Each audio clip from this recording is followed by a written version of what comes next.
Sziasztok!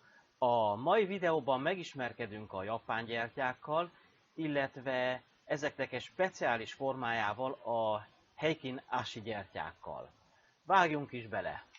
A tőzsdén lévő állatfajtákról fogunk beszélni. A tőzsdén kétféle állatfajta van. Jó, a cápákról most nem beszélünk. Ezek a medvék és a bikák. Nézzük meg azt, hogy hogyan támad a medve. Látjuk, hogy feláll két lábra, magasan tartja a fejét, és onnan fentről lefele fog támadni. A bika a medvével ellentétben lehajtja a fejét, majd a szarvával lentről felfele fog támadni.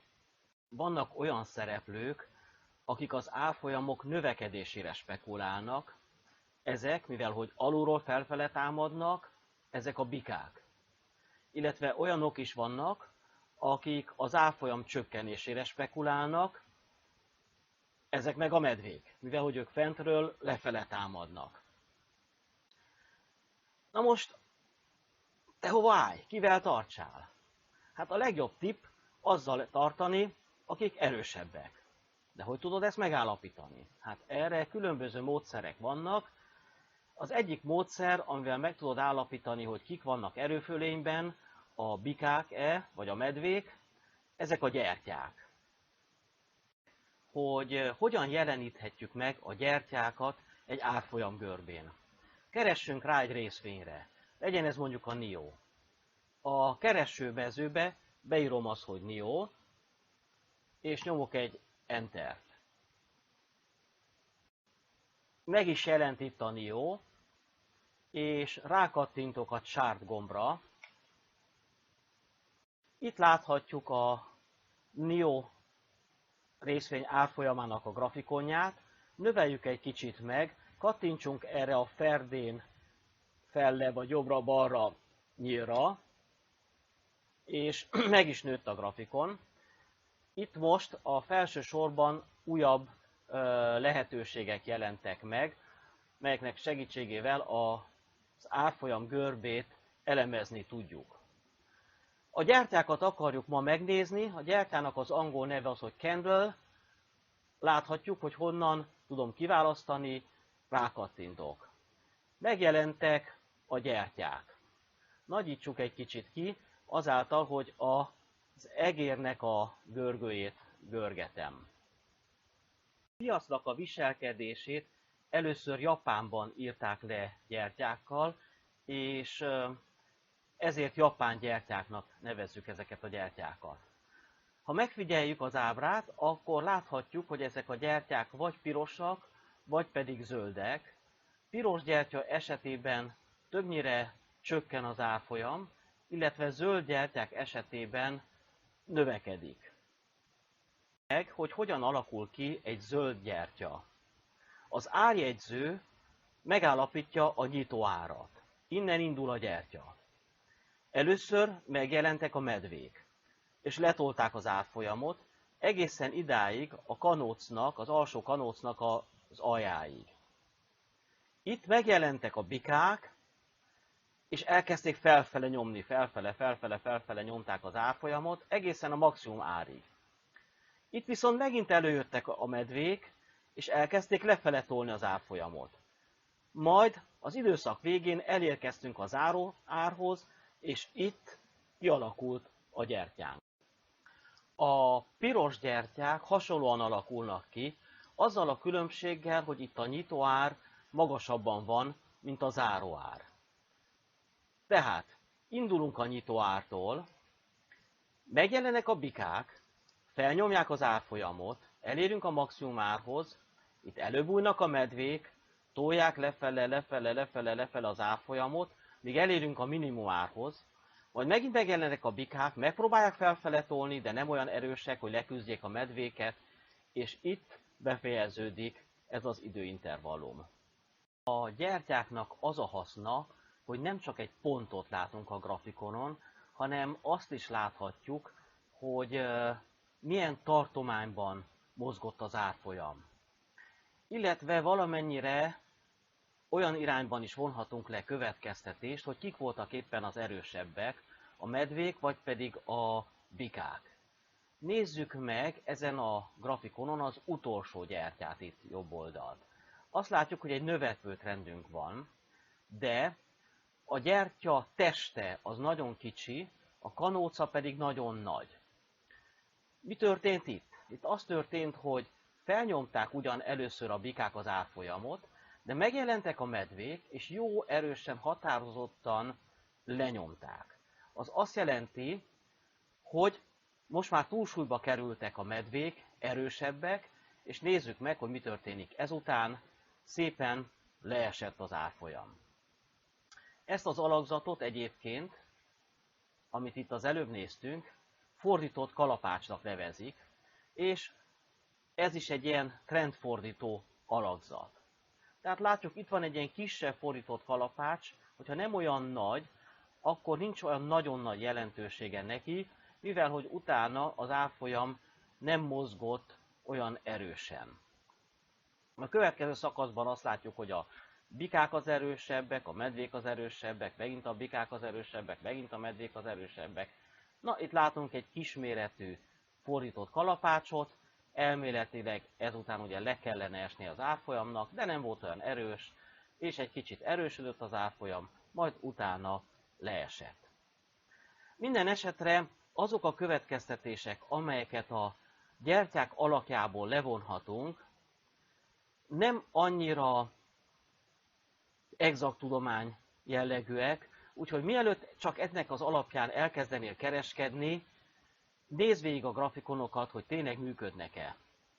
A gyertyáknak akkor van inkább jelentősége, hogyha a méretük nagyobb, mint az előző gyertyáké. Tehát ha megnézzük itt az ábrának a jobb oldalát, elég kisméretű gyertyákat találunk, tehát azokon a napokon nem lenged ki nagyon erősen az árfolyam, vagy látunk egy nagy zöld gyertyát és egy kisebb piros gyertyát. Na most észrevesszük, hogy ez a piros gyertya a maximuma is kisebb, mint a zöld gyertyának a maximuma, illetve a piros gyertya minimuma nagyobb, mint a zöld gyertya minimuma. Ezt átölelő alakzatnak nevezzük, és az átölelő alakzat, hogyha ilyen, hogy a zöld a nagyobb és a piros a kisebb, akkor a hatása az, hogy ezután egy emelkedő trend következik. Itt azt vesszük észre, hogy igazolódott az állításunk. Ugyanakkor nagyon elővigyázatosnak kell lenni, mivel hogy ezek a trendfordulók nem olyan nagy valószínűséggel következnek be, tehát nem célszerű úgy kereskedni, hogy ez legyen az egyetlen alapja a döntésünknek. Nyitottam az angol font USD árfolyam párnak a grafikonját a TradingView-n. Azért a TradingView-t használtam, mert itt olyan gyertyákat is el tudunk érni, amelyek az eToro nem állnak rendelkezésre. A TradingView-nak a linkjét majd ott lent a leírásban megtalálhatjátok. Nézzük előbb az ismert dolgokat. Eddig megismertük ezt a fordított kalapácsot, és azt láttuk, hogy a fordított kalapácstól kezdődően az árfolyam lefele fog mozogni. Hát igen, ez itt meg is történt. Viszont itt van egy kalapácsunk, ami még zöld is. És azt vesszük észre, hogy a következő gyertya jó nagy és piros, tehát gyakorlatilag az árfolyam tovább lefele ment. Itt esetleg emiatt a kalapács miatt megtehettük volna, hogyha itt sortoltunk, akkor kiszállunk a sortból, akkor tulajdonképpen csak annyi történt, hogy néhány zsetont ott hagytunk az asztalon, tehát ez még nem nagy probléma. De hogyha azt mondjuk, hogy most meglátjuk ezt a kalapácsot, és emiatt long pozíciót nyitunk, akkor a következő gyertyánál valószínű ki fog minket stoppolni, mivel hogy ennyire nagy ez a gyertya. Mindannak ellenére, hogy utána majd igazunk lesz, és az árfolyam az szépen felfele mozog. Na most, a nehézséget azt jelenti, hogy ezeknek a gyertyáknak sokszor különbözik a színe. Például, ha megnézzük ezt a szakaszt, akkor itt van nekünk egy piros gyertyánk, ami miatt ki kellene lépnünk ebből az ügyletből. De hát a következő gyertyák még mindig magasabban vannak, tehát az árfolyam tovább növekedett. Lássuk, hogy van-e olyan eszközünk, amelyik egyértelműbb képet ad. Nézzük meg ezeket a Heiken Ashi gyertyákat. Kattintok arra, hogy Heiken Ashi, és akkor azt vesszük észre, hogy sokkal letisztultabb a képünk. A színek nem váltogatják egymást olyan gyakran. Tehát látjuk ezt az egész szakaszt, itt csupa zöld gyertyából áll.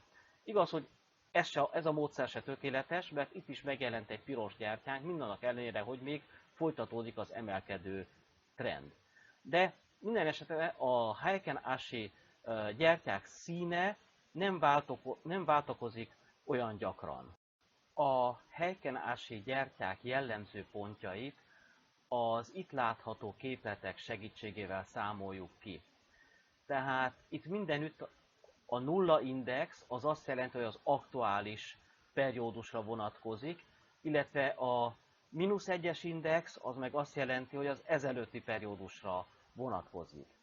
Tehát a Heiken Ashi-nak a záróértékét úgy számoljuk ki, hogy összeadjuk az aktuális periódus nyitóértékét, a legmagasabb értékét, a legalacsonyabb értékét és a záróértékét, és mindezt elosztjuk 4-jel. A Heiken Ashi nyitóértékét pedig úgy számoljuk ki, hogy vesszük az előző periódusnak a nyitóértékét, ahhoz hozzáadjuk az előző periódus záróértékét, és ezt osztjuk 2-vel.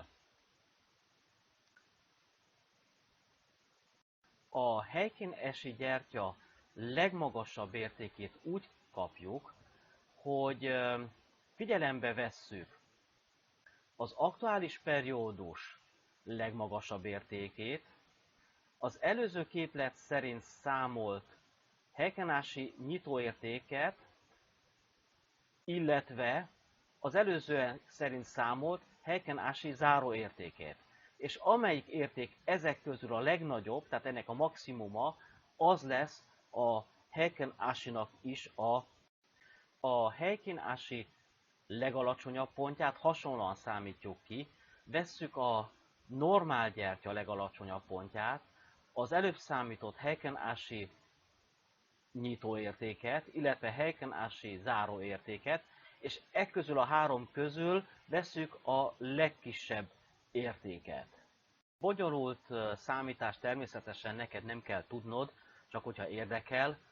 Neked ezt kiszámolja a számítógép, elég, hogyha ránézel egy ilyen grafikonra, és meg tudod állapítani egy kicsit könnyebben, hogy most éppen növekvő, vagy pedig csökkenő trendben vagyunk. Tehát amint látjátok, a Heiken Ashi is be tud egy kicsit csapni, megjelent 2 gyertya, ami azt indikálná, hogy itt éppen megindult egy csökkenő trend, de hát mégis egy növekvő trend folytatódik. Tanács, hogy többnyire nézd meg, hogy egy magasabb periódus szerint milyen a trend, és azt vedd alapul, és ezeket az indikátorokat inkább csak mint belépési pontot, vagy mint kilépési pontot használd.